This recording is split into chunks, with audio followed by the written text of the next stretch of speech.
Kasi si Bato de la Rosa, mga boss, meron hong sine-EBAS, no? May sinasabi po, wala daw tayong aasahan na maganda sa Quad Committee. Wala daw po tayong aasahan na maayos sa Quad Committee kasi bias daw po, mga kababayan.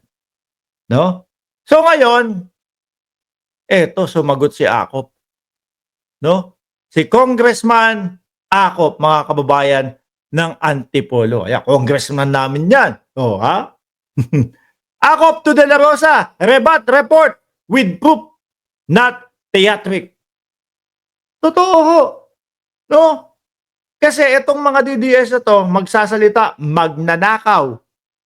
Tanungin mo, hanapan mo ng ebidensya, basta magnanakaw. Yun na yun. Bangag, sisigaw sa Pangulo natin. Bangag yang si Bongbong Marcos eh. Ang nag-fake news nun, si dating Pangulong Duterte. Siya ang nagpakalat ng fake news na yun. Kasama sila Maharlika. Bangag, hanapan mo ng ebidensya. Ang tagal lumabas ng ebidensya, umabot ng 1 taon. Akala ko naman talagang ebidensya na. Nagpalabas ng video, gumanon. Gawa-gawa lang, halatang gawa. Kung totoo yun, mga bossing, malamang po impeach na ang Pangulo ngayon. Malamang po hanggang ngayon pinag-uusapan. Bakit 3 o 4 na araw? Pinakamatagal na yata yung 6 na araw na pinag-usapan. Tapos wala na. Napahiya na sila. Tapos ang lakas ng loob ni Roque, ibalandraw. Eto na po, ang video, no? Na si BBM, ang isang lalaki, sumisinghot. Si BBM na daw po yun. Kamukha nung isang vlogger niyo yun eh. Parang kayo lang ang gumawa nun eh. Di ba? Mga kababayan, ganyan po ang estilo nila.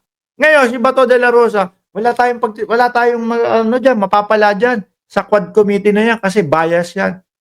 Hindi yan. Hanapin ko nga yung pinaka mismong sinabi niya dito. Gusto ko yung talagang naibabalandra natin, na ikokontra-kontra natin yung mga sinasabi nila eh. Dito lang yun. Mga nakaraang araw lang ho yun, mga bossing eh. Asan ba? Mamaya na, baka maubos oras natin sa kakahanap. Mamaya na. Basahin na lang natin to. Pero mismong si Bato de la Rosa ang nagsabi nun, mga boss. Tuloy. Manila, Philippines, a senior lawmaker on Sunday called out Senator Bato de la Rosa, si Akop nga po, no? For resorting to emotional outbursts and theatric, like invoking religion to avoid accountability and challenge him to present evidence that would refute the findings of the House of Representatives. Hanapan mo siya ng ebidensya si Bato, sasabihin niya, wala po, pinupolitika po kami niyang mga yan eh. Paulit-ulit lang po. Ang Vice Presidente, Madam, explain po. Asa si Kap Ninyo? Kap Ninyo, so ayan, Merry Christmas. Naku, mamamasko ako sa iyo, Kap Ninyo. Bibigyan kita ng napakagwapong lalaki basta mamamasko ako sa inyo. Ha? Fruit salad lang okay na sa akin. Shoutout po kay Kap Ninyo Barsaga. Yung sila Bato, panay salita na lang. No, sayang ang airtime mo kay Senator Bato. Laki ulo, laman abo. Watching from Los Angeles. Pempe, Santiago. Oo nga, kaya hindi ko na hinanap eh. Hindi, ang gusto ko lang ho kasi, mga kababayan, kada may idinidiscuss tayong topic, meron tayong materyales na gamit. No? Para na ipapakita talaga natin. Hindi kagaya ng mga didiscuss, ebidensya mo. Wala. Basta yun ang sinabi ko, yun na yun. Ganyan ho sila. Ayaw nating gumaya sa kanila, mga boss. Di ba? Ayaw nating gumaya doon sa mga magbablog, tapos sasabihin, ganito, ganyan, ebidensya mo. Wala. Ay, hindi po pwede yun. Isa din po sa pinaniniwalaan ko, mga kababayan, kung bakit yung kanilang mga politiko, no, na tumatakbo sa pagkasenador, bumabagsak po, dumadaos-dos yung kanilang mga yung kanilang mga kandidatura, mga bossing. Dahil po sa mga ganyan. Hahamon, meron pa, may mga paghamon pa. Hahamon, sasampalin ko 'tong ganito. Tapos pagka nandun na sa harap ni Baste Duterte yung gusto niyang sampalin, wala na. Kala mo may stiff neck na, hindi na makatingin sa kaliwat kanan. No? Doon na lang. Rekta na lang gano'n. Ganyan na lang. Bakit parang may nagkatapa?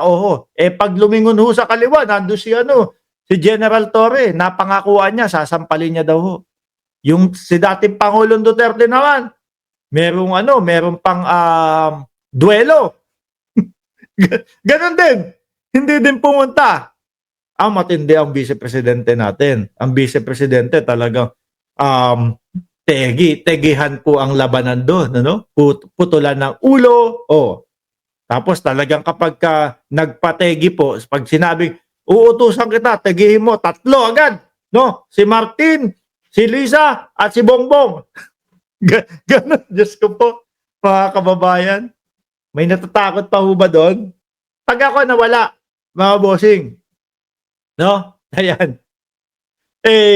Kumbaga, baka totoo. Pero ngayon, wala na ho, mga kababayan. Baka yung pusa nga po, hindi natitindigan ng balahibo eh. Bakit to? Kung ganun ang labanan, nandiyan na po si Banat Boy. Ilalagay ko po sa kaliwa ko yan, si Banat Boy. Mga bossing, supportahan nyo yung channel niya, na. Kung gusto nyo ng asaran, bisitan yung ganitong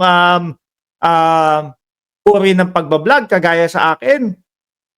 Pambwisita na nga lang yung vlog natin, napagbibintangan pa tayo, 500,000 daw ang bayad sa akin.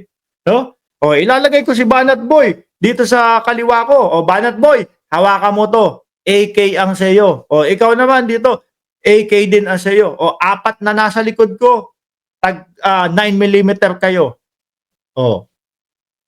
Kada isa, si Banat Boy, malaki po ang anuhin sa atin yan, sisingilin. No? Baka Dubai rate po yan. Yung iba, 25,000.